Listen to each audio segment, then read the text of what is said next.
Our guest today is Kirk Krack, a freediving instructor, scuba instructor, technical diving instructor, and our 2016 Dan Rolex Diver of the Year. Welcome, Kirk. Thank you. Great to be here. Absolutely. Glad to have you. So I understand you were speaking to some of the Dan staff this morning. What were you talking about? Yeah, just a little bit about my career, how I got into diving and really formed as a multidiscipline diver. But also now I'm the human performance diver lead at DEEP. So that's Deep Research Labs, Deep Institute, and Deep Manufacturing, building underwater habitats for new generation of 21st century exploration. Well, great. I'm really excited or looking forward to hearing more about Deep. But first, let's get into you a little bit and tell us about your background some, if you would. Particularly, how did you first get into diving? Yeah, I grew up, a swim instructor, a lifeguard. Got diving for a birthday present when I think I was 13, did the open water when I was 14, maybe I was 15, I forget, something like that. It was everything I just loved to do. I mean, as long as I could be in the water in some form and fashion, that's what I loved. And I ended up working at the world's largest indoor water park in Edmonton. I'm from Canada, in Edmonton, Alberta, and they had these, big water features and submarines. And so I started lifeguarding the scuba commercial divers, the divers, right? And then I actually ended up moving into that. And while I was there, I heard I could become a scuba instructor and go work in the Caribbean. And I was like, I'm sold, So in 1988, I became a dive instructor, moved to the Cayman Islands, spent about 9 months there, being a boat captain and instructor, dive master, and then moved back home and I bought my first dive shop. So that was in 1989 and I was like 20 years old. Just an amazing experience to be that young, be in the industry at that time as well. But kind of my diving history actually starts with freediving. But I was snorkeling or skin diving is what I thought I was doing. But I look back on it now and realize that I was, changing my breathing pattern on the surface so I could go deeper and stay longer. And I was going to depths and staying at times where I was really a free diver and I was incurring the risks of free diving, but I didn't know any different, right? So, I become this recreational scuba instructor, and then in early 90s, I think 92, I became a nitrox instructor and then got into technical, got into trimix, ended up selling that original business and starting another one in the Cayman Islands in 96 with two partners, and that was Dive Tech in Grand Cayman, in what became really the world's first multidisciplined facility as well, because we taught recreational diving, we taught technical, so I was a trimix instructor trainer by that time, and then we started getting, for me, back into free diving recreationally and then professionally, and by 2000 I had left Cayman and started Performance Freediving International, and here I am today. Fantastic. So you were in Cayman for 9 months, working as a dive professional, and how did it go to try to transition that back to Canada and being a dive professional and business owner there? Yeah, it was a great experience being there. There's a pivotal thing that happened. In 1989, The Abyss came out by James Cameron. And I remember seeing that and just thinking, as deep as I can get and as long as I can stay down there, because it was about underwater habitats. And little did I know how transformative and how the crossroads and cross intersections of that movie would have in my life 30 plus years later. But, moving back to Canada was interesting because the whole time I was in Cayman, I had this business idea about I needed to be a business owner. And I just remember being in Cayman practicing in front of the mirror, like I was talking to the bankers trying to secure my loan and just devouring all I could about the business of diving. I think I've been pretty successful in it. I've had 3 businesses that are still alive today under the same name and still doing the same thing. So I think that's a good testament to kind of the roots that I put into those businesses. And so certainly coming back home was the first time to really kind of test out my entrepreneurial spirit. Fantastic. And then from back to Cayman after that. So yeah, well, actually, so from Saskatoon, Saskatchewan, right? So flat you watch your dog run away for 3 days. Or like Frauke told me, you see the neighbors that are going to visit you tomorrow.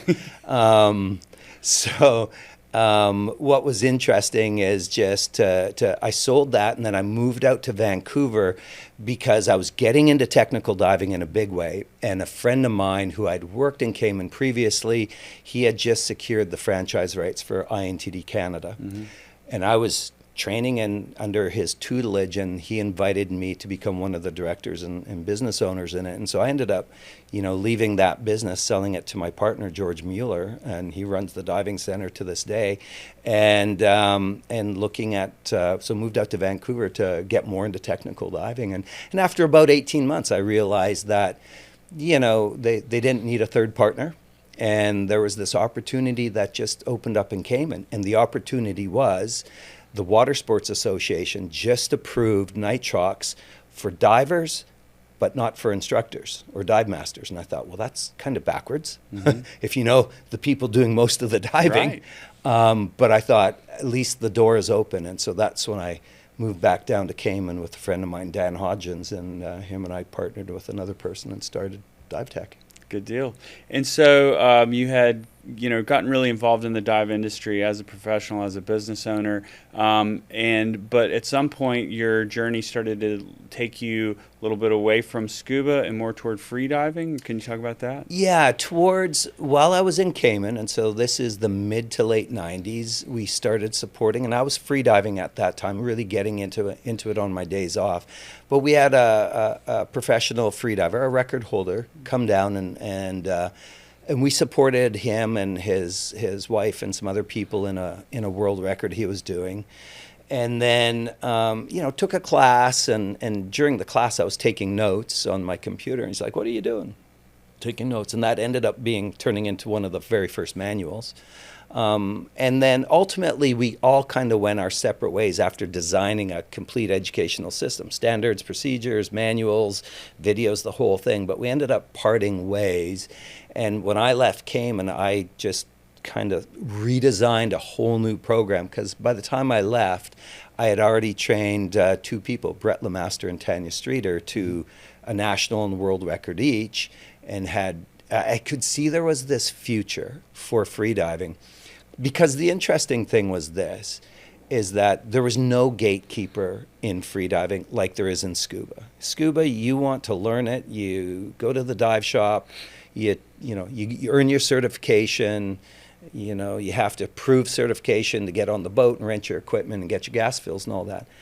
Walmart or some dive shop's not going to not sell you mask fins and snorkels so you can go out. And the biggest risk was going to be that of shallow water blackout. Mm-hmm. And yet it really wasn't talked about. Mm-hmm. And if you did take a class, they didn't want to talk about it because they were afraid that it would scare people away. And I thought, this is ludicrous. The first thing we need to do, and in my programs that I developed, the first thing we talked about, first hour of class after introductions, is safety and problem management. Let's get it out of the way. Let's understand how to do it safely with a buddy, and then we can enjoy it and explore, our potential and all that has.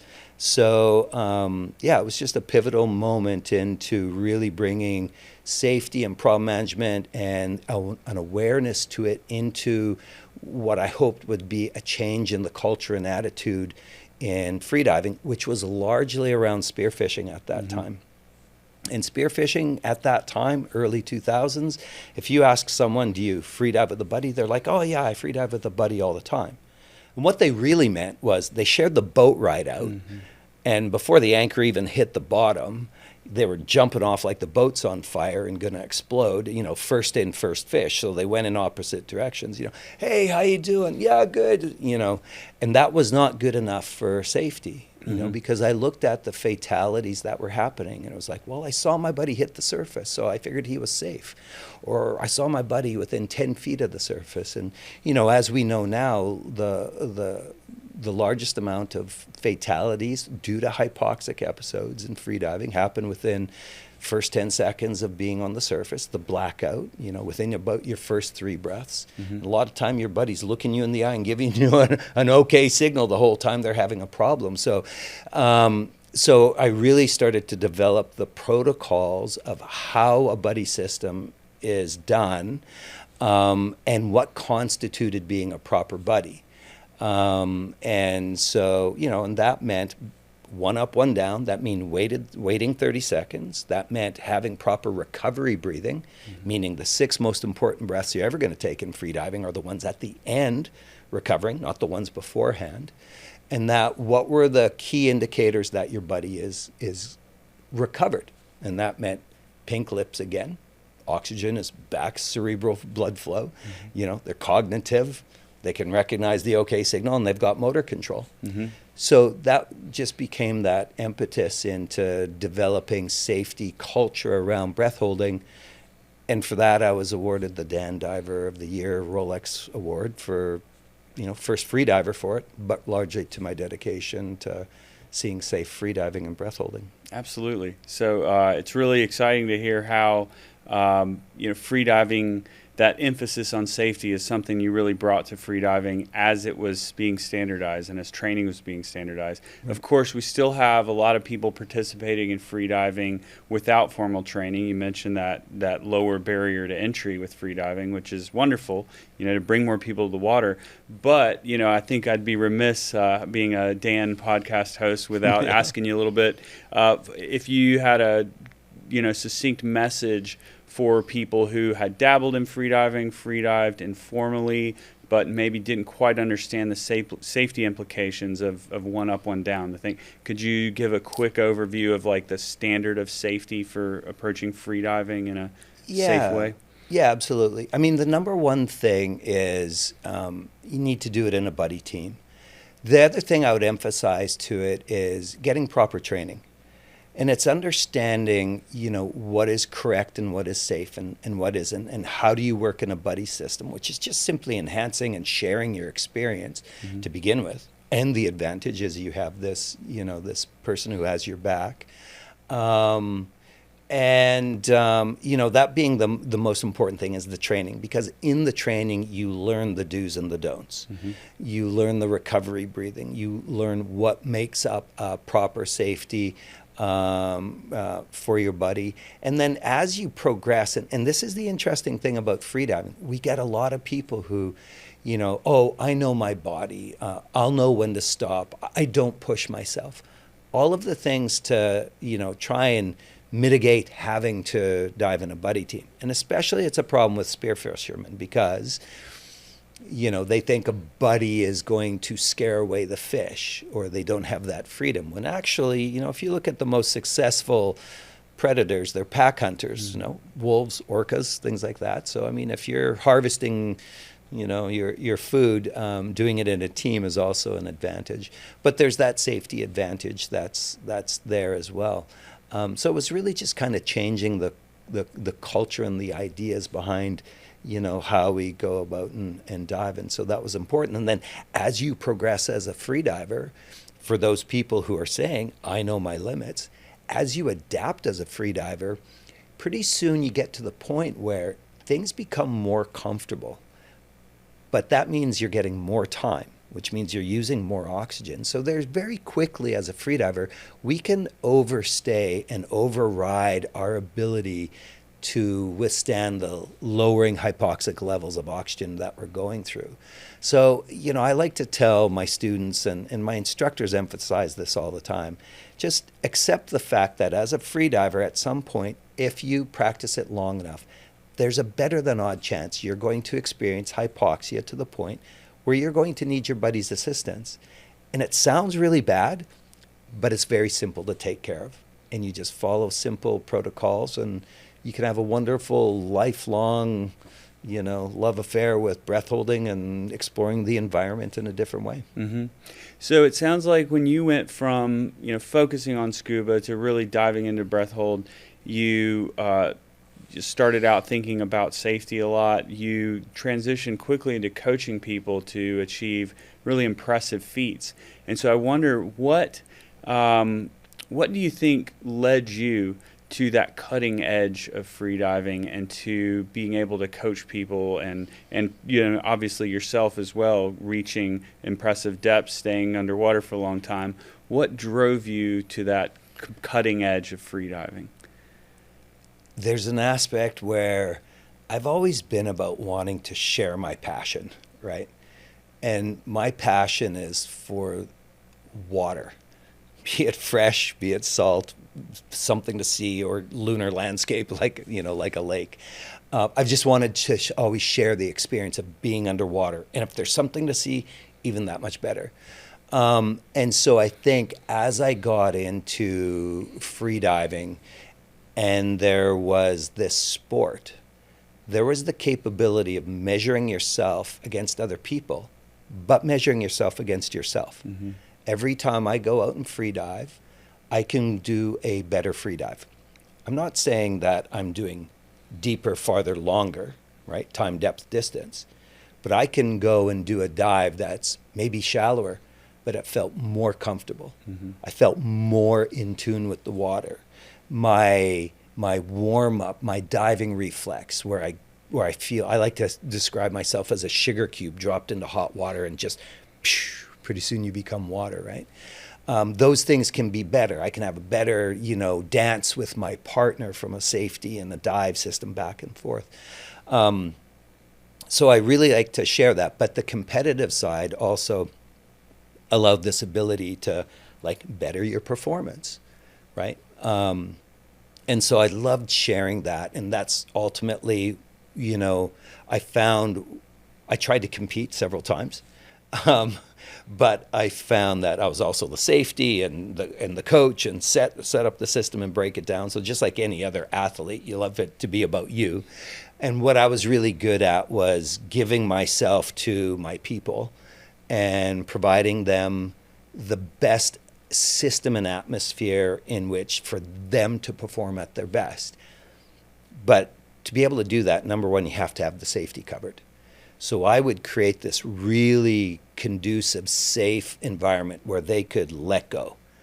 Not that they gave away the responsibility of their safety for themselves, but once they did that check and they were comfortable with the people and the system, and we all know the protocols, then they know that myself and the other team and the systems in place have their back, and it allows them to explore. And so that's what I really enjoyed, was refining those systems to make it better and better and better for people in which to really explore themselves and their potential. And, it worked well. Fantastic. Well, talking about safety and freediving, I think either you may know or won't be surprised to hear that ear and sinus barotrauma, very common on the DAN emergency hotline. So a lot of the calls we get, mostly from scuba divers, but certainly from freedivers as well, we're getting calls about people hurting their ears and sinuses. I'm sure that that's a part of your instruction and what you teach, and you're thinking about safety among freedivers. So can you talk a little bit more about equalizing, and from your background both as a scuba pro and a freediving pro, what can you tell our audience about better equalization? Yeah, equalizing is the funny thing, because no matter whether you're scuba or you're freediving, it's about pressure volume. We have these flexible airspaces. We have 3 of them, right? We have flexible, semi-rigid, and rigid airspaces. And it's that dance between your rigid airspaces and your semi-rigid airspaces, and locking those things off, and then being a freediver, being head down and traveling at a meter a second in this airspace that is constantly collapsing and reducing in volume. And then you're head down, so you're trying to bring air down to your mouth. There's all of these things that make equalizing in freediving actually quite difficult. So because of that, we've actually had to learn really good freediving techniques. And we learn the Frenzel technique. We teach that right away. But in scuba does a really bad job at this. And I did it in the beginning because that's how I was taught. We're taught Valsalva. It's an easy way to teach equalizing. And what do? You say, blow your nose, pinch your nose and blow like you're blowing through a tissue. And if that doesn't work, wiggle your jaw. And if that doesn't work, move your head side to side. That's about all the instruction you get. Then what do? We go straight to the pool and start practicing our first barotraumas, right? And experiencing them. Right. Right? And how many students come out and it was like, oh, I can't get the water out of my ear. Brightest media, not water, body fluid behind the eardrum. And all of these sorts of things. And how many people do we know that I've met, are you a scuba diver? Or they hear I'm a scuba diver and, oh, I tried it once, but I'm one of those people that can't equalize. I've never met a person, you give me 100 people and I can get 99 of them to equalize. And that one person with a little bit more time, unless they have something really structural wrong, you can get to equalize. So the thing we've been really good at in freediving, because of the speed and the head down and the compressing volumes and all that, is teaching the Frenzel technique of equalizing. And so an instructor of mine, Ted Hardy, has developed this online program. It's like the track your own adventure. Can you do this? Yes or no? A or B? No? Then watch this video and go back. And so when I teach a course, I give all my students this video. And by the time they come to course, they've never been a freediver. Some of them have they've been nothing but a snorkeler, never dove. And I can tell you the statistic is this: 97% of them can equalize in the superior form of equalizing, and that's Frenzel. So then what we also I get is, when they come in like that, is now we spend another hour in teaching equalizing. Mm-hmm. So they've already learned it. And now we go through, here's all the little problem-solving things that you can learn along the way. Scuba does not spend that amount of time, right? So we do this really bad job at it. And so it's really interesting. So then as freedive instructors, and this is why I would say every scuba instructor should take a freediving class, because you learn the superior form, but you learn all the feedbacks of it. So, for example, if you can see the bridge of my nose, you can see the pressure I'm creating. And then I'll get students to plug my nose and feel the pressure. You have to pinch harder, feel the pressure behind that and watch my throat as I do it. So it's the Frenzel, it's the throat like a piston, versus Valsalva, this big airspace that you're trying to compress, right? So yeah, I think the scuba industry can learn a lot from that specific component of our experience underwater to better the overall scuba experience as well. And I think maybe one of the things that we do a disservice from scuba is sometimes the resort course. Because, how many people do you put through in a resort course, and that one person who had that couldn't equalize? They could. We just never gave them the proper tools and techniques and the time in which to learn how to equalize.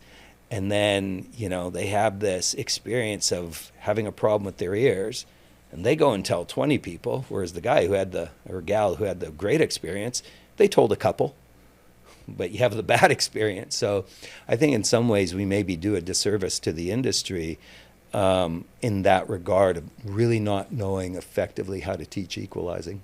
All right.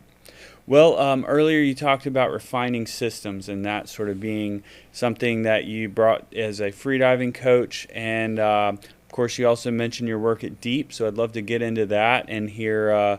I'm sure that there's some system refining that is part of what you do there and why you are there. So if you could tell us a little bit about Deep and also your role there, I'd appreciate that. Yeah, so Deep is 3 companies. It's Deep Research Labs, it's the Deep Institute, and it's Deep Manufacturing Limited. So our companies are basically organized around the objective of redefining the 21st century of marine exploration through underwater habitats. And so I'm excited about it. I mean, that goes back to my watching the Abyss days in 1989. And so, yeah, we have a Sentinel underwater habitat. That is our kind of guiding vision, a 6-person up to 200-meter ambient or 1 atmosphere underwater habitat. Although the progressional steps we're going to take along the way are a vanguard habitat that is undergoing outfitting right now, and it's a 4-person habitat, good to 100 meters for a week-long expedition. So we consider this first one. Think of it, 4 shipping containers, and this habitat and all of its pieces can be easily transported and executed on and put in the water. So it's an expedition habitat. Think of environmental mitigation, short form archaeology, search and recovery, critical infrastructure, things like that. So we're excited for that to go in. It'll be like a show home. It'll be a training platform for us, but we'll also do space analogs or environmental or human performance or equipment sciences, all the things. Think of it like an airplane where you can buy some seats on for your time and do whatever you need to do in it. So we're really excited about that. But ultimately, we're trying to get partners and clients and to buy, rent, lease, cooperative lease finance, however you want to do it, our habitat systems. And ultimately, our goal is we want to see a permanent human presence in the ocean. That you could argue that there's submarines, military submarines, throughout all the world's oceans, and there's people underwater permanently, but we want to see them at ambient pressure, diving outside and interfacing, and getting the science done. The International Space Station's been in low Earth orbit since November of 2000 with 6 people. We've never not had people there. And the amount of science they do is incredible because they're there living it 24 hours a day. And yet we don't have that. We don't have that constant interface like in space because we dive, but you're there for 20, 30, 40 minutes at a time. And so we want to live there. I mean, if you were to take the Amazon and say all we know of the Amazon, if all we knew of the Amazon was because we helicoptered in and then fast roped to the floor and did 20 minutes on the canopy floor and then back to the helicopter, we wouldn't know that much about the Amazon. But we do know a lot about it because we pitch a tent for 2 months. And it's the incidental science of having breakfast and noticing those 2 birds. Every time, the sun breaks the horizon, those 2 birds kind of have that same behavior. It's not what you were there for, but you're also getting that science there. So that's really what we want to unlock, is the unfettered access to the ocean when it's needed. So our heart's in science.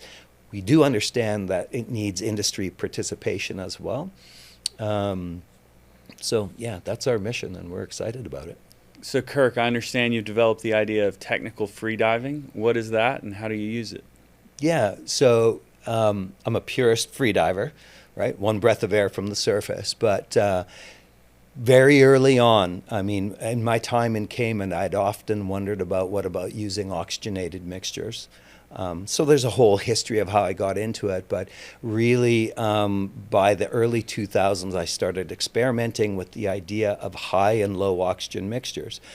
The high mix being, 80% mix, something you use right after you've surfaced and to recover, to sometimes shorten surface intervals, re-oxygenate yourself, catch your breath, so to speak. And then we can then also switch to a low mixture. And that might be a 32% nitrox mix for a dive to 40 meters. And sometimes it's just the right tool for the job. And so for me, it was fun to develop these protocols.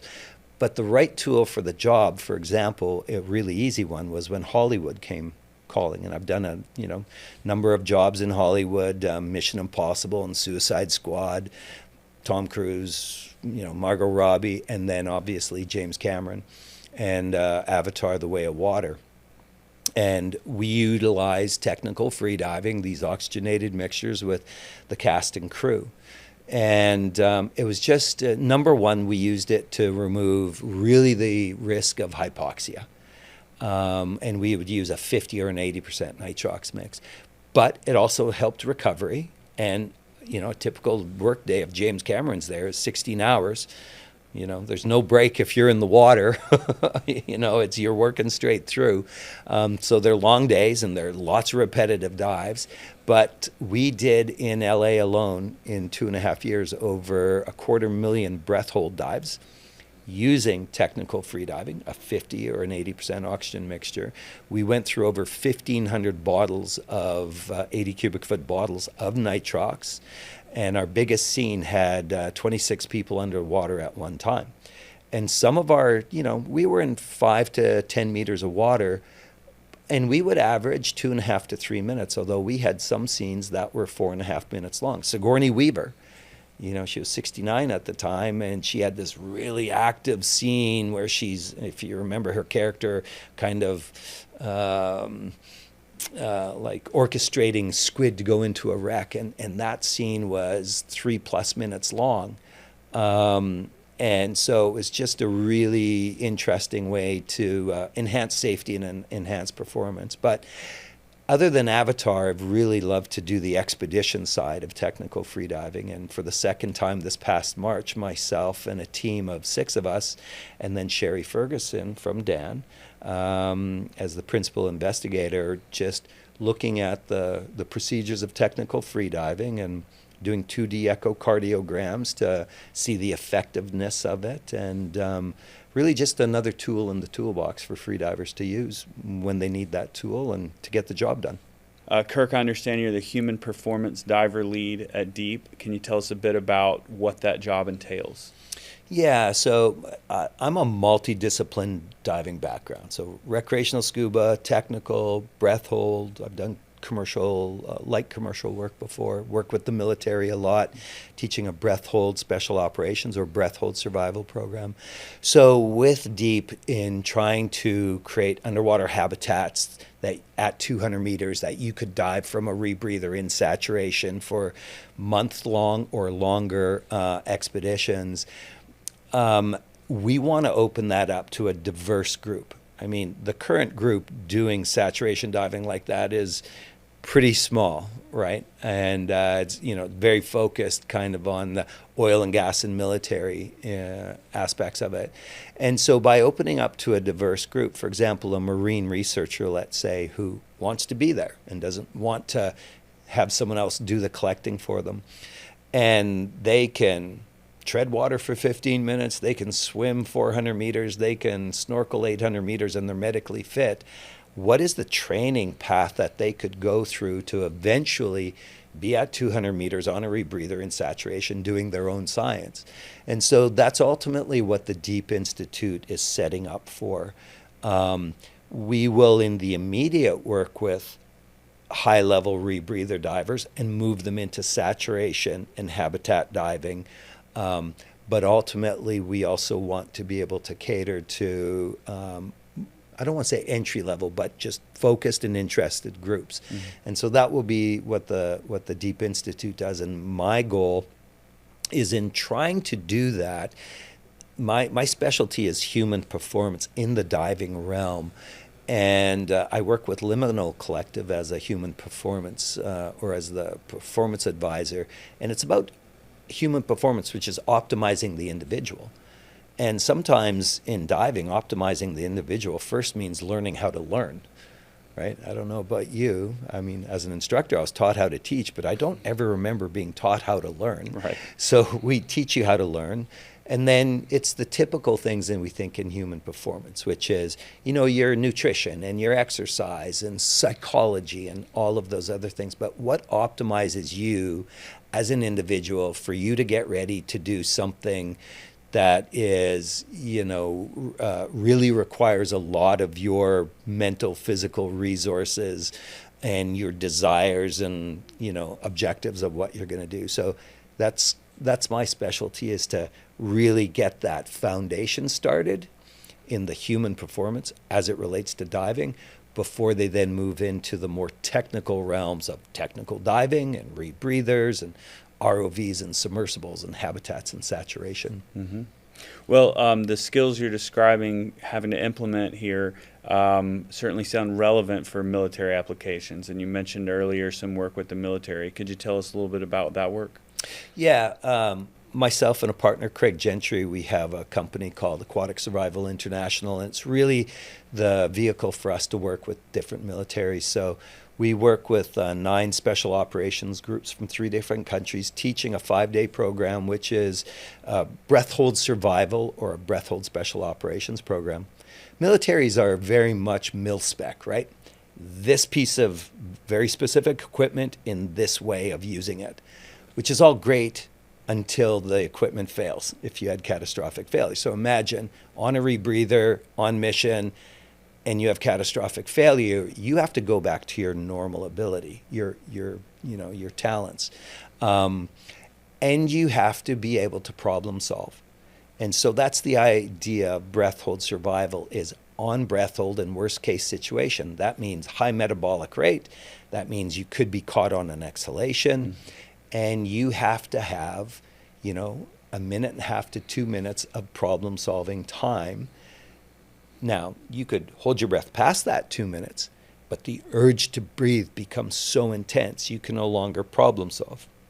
You couldn't tie the knots, You couldn't read the slate and answer the questions, So that's the idea. The other side benefits that we have when teaching these programs are things like equalizing.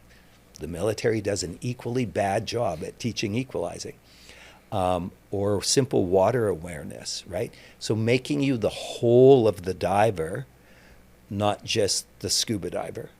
And that's why I always say, even at the recreational instructors can really learn a lot from taking a breath hold freediving course, because we shine the light on the different emphasis on the physics and the physiology to round you out as a complete diver and not just a scuba diver. Mm-hmm.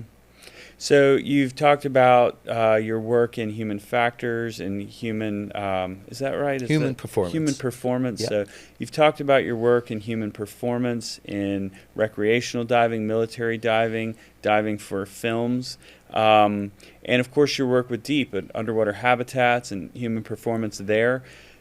So looking ahead in your own career or in technology in the ocean, what has you excited? What are you interested in? What's on the horizon? Well, certainly getting into one of our own habitats at some point. Yeah, absolutely that. I mean, I think the grand vision of making humans aquatic, which is what we're trying to do at Deep, and to give them that tool, an underwater habitat in which to really figure out the sciences.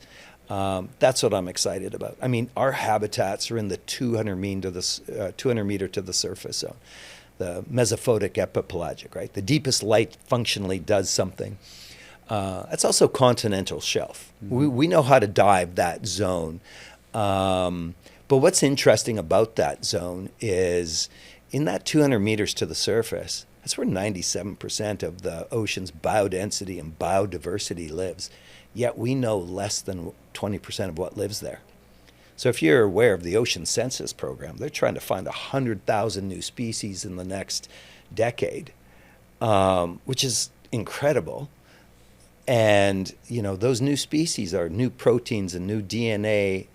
I mean, protein molecules, not edible proteins, but it's going to be possibly the next cure for Alzheimer's or Parkinson's or an antibiotic or things like that. So the biomedical component of it, 1 out of every 2 breaths we're taking right now we owe to the top 5 meters of the ocean. So we're so integrally connected into this lifeblood of the earth as a whole.